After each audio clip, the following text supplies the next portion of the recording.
Hi guys, I'm Amy Everly, also known as the Shallow Zen Master, and I know I haven't done a vlog post in quite a while, so I've been saving it for something special, and today I have something really special for you. So as you all know, we live in a time, in a world, and in an era where technology and social media saturates our minds and our concept and awareness of reality in a way that has would have been incomprehensible to previous generations. In fact, for the most of us, our entire notion of reality is so augmented by our virtual immersion in things like Facebook and Instagram and being glued to our laptops every day.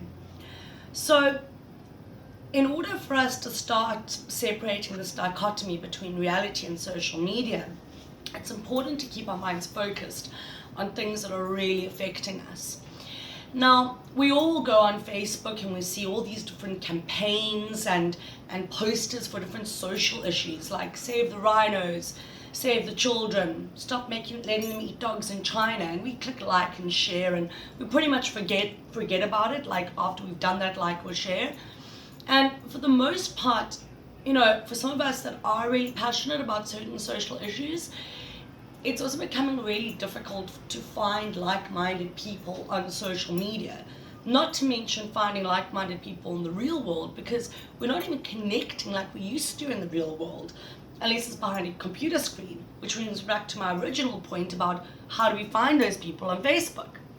So what if I told you that there was a new social network that is designed specifically for people like me and you, who have similarly figured out that there's this dystopian problem or pervasive disorder where there are people like us who feel like we want to talk about these social issues, but we can't find people to connect with in the real world, and we can't find people to connect with on Facebook. What if I told you there was a social network designed to bring like-minded people together with other like-minded people to talk about issues they care about without being censored or told to fuck off by some ignorant troll? Well, this social network now exists, and it's called The Gathering, or Gather Online. So this is how it works, right? Gather Online was designed by people like me and you that figured out this problem that I just explained. How Gather Online works is it encourages like-minded people to find other like-minded people and talk publicly or privately about things that they care about.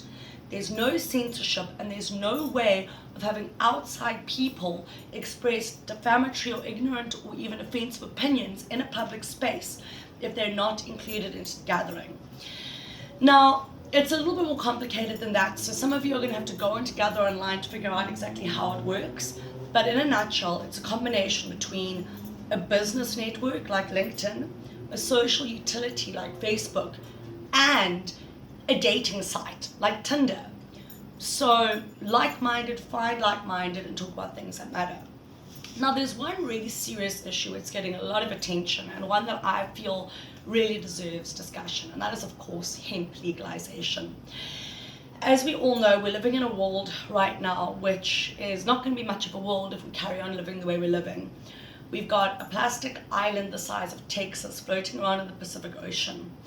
We've got a hole in the ozone layer so big that the entire population of Los Angeles would be eradicated immediately if it got even bigger in less than a second.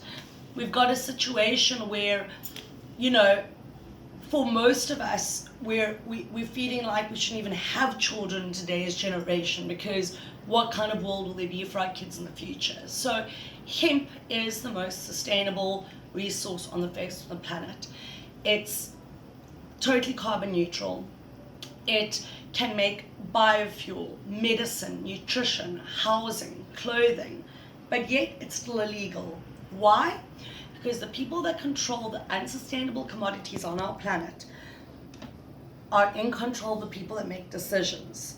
Now, without this turning into a huge conspiracy theory, we've got an issue right now where oil and gas are still running rampant. We're still using these very unsustainable forms of energy to fuel our lifestyles.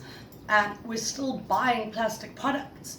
We're still voting with our money on unsustainable ways of living and unsustainable companies. Why is hemp still illegal? Well, you just need to follow the money trail.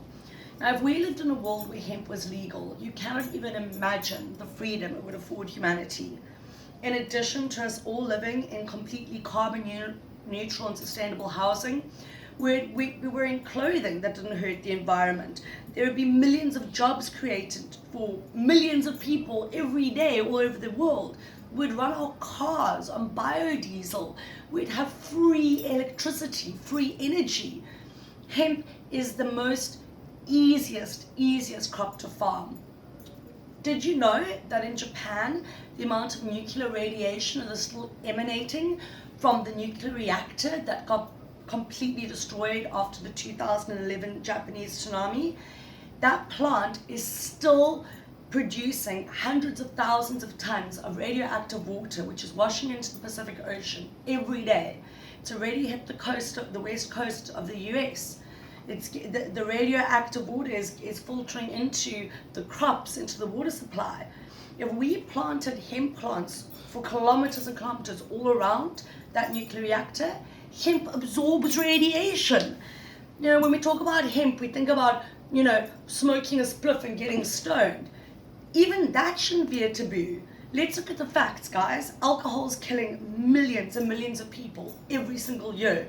2 million deaths a year in the US alone from alcohol. Have you ever heard of a guy smoking a joint, going to a bar, not drinking, and then going home and beating up his wife? Nope. In fact, not one person has ever died from overdosing on marijuana. Now, I'm not saying smoking dope is something we should all do. That's for you to decide. If you want to explore your consciousness that way, go ahead. I'm talking about using hemp for a resource-based economy. So guys, I'll tell you what, this is something I feel passionately about. Facebook's not making it easy for me to talk about this stuff. I'd like you to join my gathering on Gather Online, and let's start talking about hemp legalization. Let's vote in the direction of sustainability and in the direction of our future.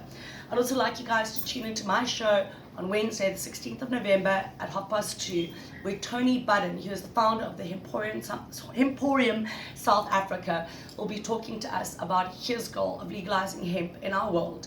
Please go and join the discussion on Gather Online. I'd love to hear your thoughts.